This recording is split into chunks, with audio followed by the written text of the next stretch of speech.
Alright, so magsisimula ako sa mga tanong kay Miss Alice. So after months of evading the Senate, ngayon nandito ka na. Sumagot po kayo ng kumpleto at makatotohanan sa aming komite. Dahil ang komite po namin, tinatratong maayos yung mga nagsasabi ng totoo sa amin at rumerespeto sa aming komite at saka sa Senado. Naintindihan niyo po yon, Miss Alice? Opo, Madam Chair. Alright. So, can you finally confirm before this committee, kayo ba si Guo Huaping? At bago niyo po i-invoke yung right against self-incrimination, hindi naman kayo yung nag-file ng inyong late registration of live birth, diba? So, you are not incriminating yourself. So, are you Guo Huaping? Madam Chair, may mga kaso na po na final po sa akin po sa court, kaya hindi ko po siya masagot po sa inyo ngayon. I don't think yung tanong ko ay may kinalaman sa kaso sa inyo, lalo na may pruweba nang na-establish ang NBI at yung isa pang ahensya, kinukumpara yung fingerprints ni Guo Huaping at fingerprints nyo bilang Alice Guo at parehong sinabi nilang magkaparehong taong ito. So, for your own sake at para sa kabatiran ng aming komite, just one last time on this very simple fundamental question. Ikaw ba si Guo Huaping? Madam Chair, hindi ko po kino-confirm at may kaso na po sa akin sinampa, sasagutin ko po sa korte po.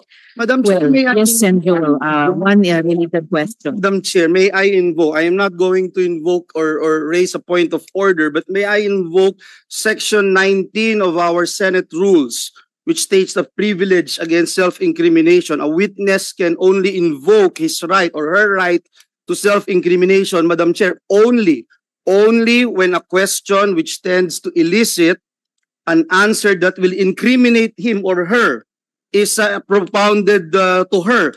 However, Madam Chair, the witness or the resource person may offer to answer any question in an executive session. So I would just like to invoke that, Madam Chair, because the chairperson already stated that it will not in any way incriminate her, Madam Chair. Just to put that on record. Salamat, Sen Joel. Exactly. So, inulit, yung sinabi ko na sa inyo kanina, hindi naman kayo mai-incriminate, simpleng tanong kung sino ka. And additionally, unless hihingi pa tayo ng executive session, lilipat pa kami kasama nyo sa ibang kwarto para lang masagot nyo sino ba kayo talaga or palalabasin ng chair lahat ng mga taong ito para lang mag-executive session. And and before I proceed, I just like to recognize the presence of Sen Loren. Salamat, Sen Loren, for your Good morning, Madam participation Chair. today. Good morning po. Miss Alice, gusto kong ipaalala sa'yo na ayon mismo sa Korte Suprema, in the case of Office of the Court Administrator versus you, quote, the right to self-incrimination does not prohibit legitimate inquiry in non-criminal matters. So yung tanong na, sino ka ba? Ikaw ba si Guo Huaping? Hindi yan criminal matter. Hindi yan bagay na isite kaugnay ng mga kaso. Identity questions are within the purview of the committee. The Senate has a right to know. Sino bang kausap namin? Yung talagang totoong taong akala namin or ibang tao? No? The Senate has the right to ascertain who the resource persons are, who you say that you are. Sige, i-rephrase ko na lang. Okay, do you have something to say at this point, Miss Alice? Opo, Madam Chair, ako po si Alice Guo. Well, napatunayan na po namin na hindi kayo si Alice Guo. Kayo ay totoong si Guo Huaping. Hindi lang ang komite ang umabot sa ganyang conclusion, ang NBI mismo at ang isa pang ahensya. If you insist not to answer kung kayo si Guo Huaping, i-rephrase ko yung tanong ko. Ang tatay mo ay si Guo Jianzhong at ang nanay mo ay si Lin Wenyi. Tama ba? Ang tatay ko po si Guo Jianzhong po, Madam Chair. At ang nanay niyo? nanay si Lin Wenyi. Nako, Miss Alice, binabaliktad nyo na yung sinabi nyo sa isang previous hearing, no? Yung bank document na to, nililista ninyo, kasi bank document mo ito, nilista mo dito bilang nanay mo, si Lin Wenyi. So, baliktad na, pinasinungalingan mo yung sinubmit mong bank document noon sa sinabi mo ngayon na hindi mo nanay si Lin Wenyi. You were born in China, not in Tarlac. Tama po ba?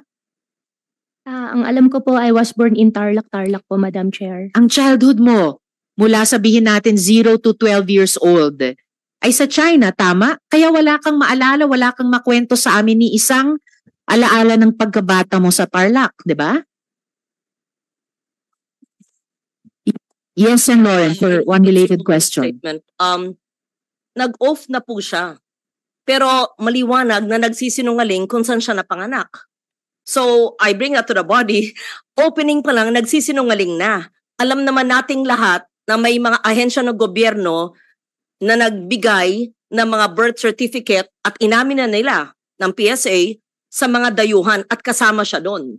So, umpisa pa lang, ini-insist niya, pinagpipilitan niyang napanganak sa Tarlac.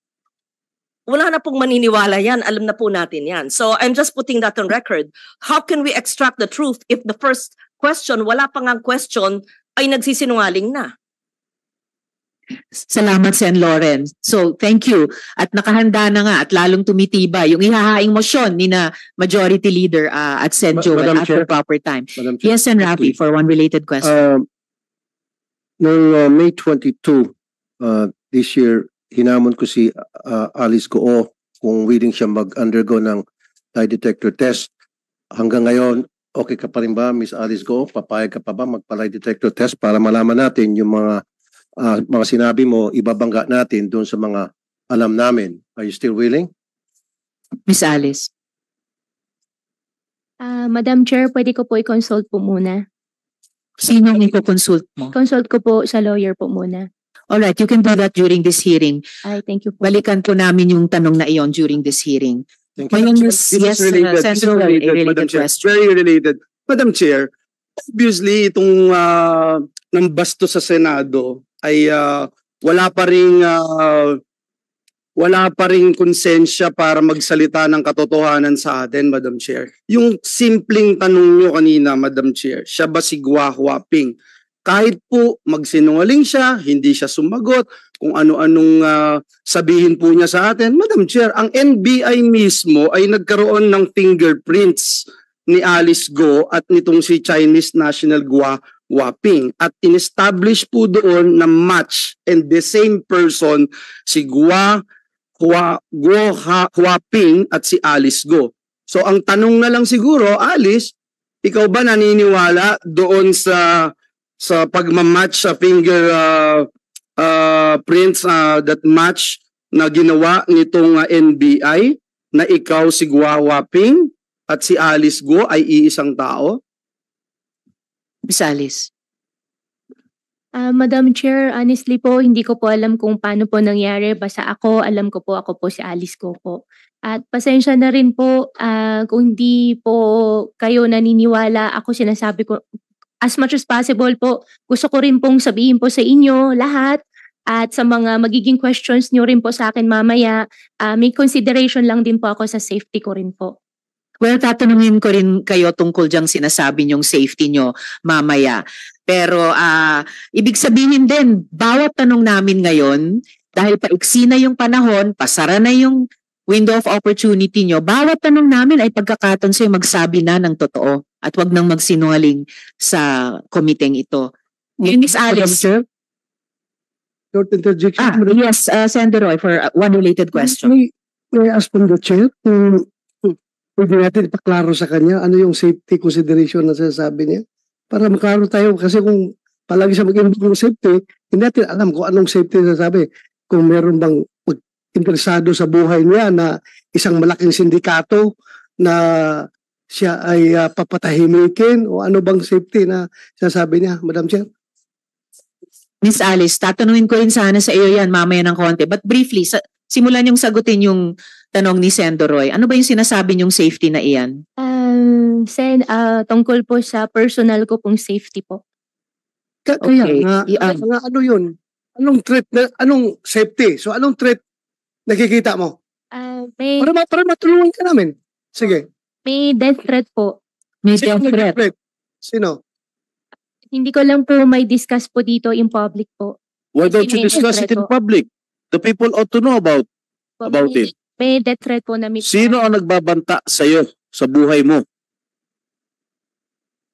Kung ayaw mo pang sagutin ngayon, Miss Alice, hindi kayo makakatakas sa tanong na yun. Tatanungin ko rin kayo dyan. Madam Chair, wala po din naman po akong plan po na takasan po yung question po. However po, meron lang din po talaga na safety concern po sa sarili ko po, na security concern po, na death threat po na minigay po sa akin. Kaya hindi ko lang po ma-discuss po sa public po. Madam, Yes, Miss Alice, nung nakita kayo ni Secretary Abalos, ang una mo sinabi kay Secretary Abalos, tulungan mo ako, Sec, may death threats ako. Sino ang nagbabanta sa iyo? Sagutin mo na ng maiksi at diretso, Miss Alice. Opo. Sen, pasensya na po, hindi ko kasi masabi po in public. Kasi nga po, may safety problem nga po ako. Madam Chair, that answer is unacceptable. As far as It's unacceptable, Senjor. Pero sasagutin na. yung committee sa kanyang safety, pag ganun. Wala namin kung binobola mo kami rito. Pagkatapos ng kaming bastusin, gaganyanin mo kami ngayon, sasagutin mo kaming ganyan, pagkatapos mo kaming bastusin, pagkatapos mo kaming takasan, sasabihin mo may death threat ka, tapos di mo masabi kung saan galing yung death threat mo. Hindi mo masabi kung dito sa Pilipinas o sa abroad. Miss Alice, pinaalalahanan kita, you never raised security concerns to the committee before. Nito na lamang na aresto ka na at ibinalat dito. Tatanungin pa rin talaga kita dun sa sinasabi mong death threats na yan, na ngayon lang namin narinig yan. Balikan ko lang muna yung kumbaga prejudicial question para sa amin, yung identity ninyo. You entered the country as Guo Huaping in 2003, correct? Ikaw ay 12 or 13 years old pa lamang noon, correct? Madam Chair, wala po akong record po niyan. Oh, speaking of records, have you ever had a Chinese passport? Ang alam ko po, Madam Chair, Filipino passport po. Filipino passport? Sa pagkaalam namin, nagkaroon ka ng Chinese passport, hindi mo lang ni-renew, nag-lapse yun. So, Alice Guo, alias Guo Huaping, Filipino ka ba? Opo, Filipino po ako, Madam Chair. Madam Chair, Yes, and Lauren, for thank you. one related question. Since yung sinabi po nyo, kung meron siyang passport na Philippine passport, sinabi niya meron siya. Tapatin lang tayo. Sino ang nagbigay ng Philippine passport? Sino rin nag-issue ng kanyang Philippine birth certificate? Pag sinabi mo yon, we can protect you. Pag sinabi mo yung totoo, paano ka naging Pilipino, paano ka nagkaroon ng passport, then you're answering us properly, we can perhaps protect you. But if you keep on lying to us, you will sink in a web of lies. Hindi ka namin maprotektahan sa mga sindikatong naghahabol sa'yo. I suggest to answer that. How did she get her Philippine birth certificate from the PSA or the satellite office, and how she acquired her Philippine passport from the DFA? We have to find out the syndicates in the government agencies. Madam Chair. Record para sa kabatiran ng lahat. At lumabas na po ito sa mga nakaaraang paring mayroong birth certificate na nakuha through late registration of live birth, pero mismo ang PSA, I'm sure mako-confirm ito ni Engineer Grande later, Engineer Mariza, ang PSA mismo ang nagsabing irregular ang birth certificate na iyon. Kaya tinulog nila sa Office of the Solicitor General na kanselahin na ito. But apparently, habang hawak pa yung irregular birth certificate na iyon, nagamit para makakuha ng Filipino passport. Pero sa pagkaalam din ng aming komite, nagkaroon ka, Miss Alice, ng Chinese passport. Kaya sa lahat ng mga tanong na ito so far, bakit ayaw mo sumagot? Wala namang self-incriminating sa mga tanong na ito. You are only being asked, in fact, you are only being asked about your previous answers to the committee. Yung mga previous documents na sinabit mo sa mga bangko na nakuha namin. So please stop being evasive. Stop being evasive before this committee. I-flash, ayan, finlash namin ulit yung dactyloscopy report ng NBI, no? Result of examination, after a thorough examination and analysis, fingerprints of Guo Huaping, Ilin, and fingerprints of Guo Alice Ilial were found identical. Opinion, NBI to, in view of the foregoing, fingerprints of Guo Huaping, Ilin, and fingerprints of Guo Alice Ilial were affixed by one and the same person. isang tao lamang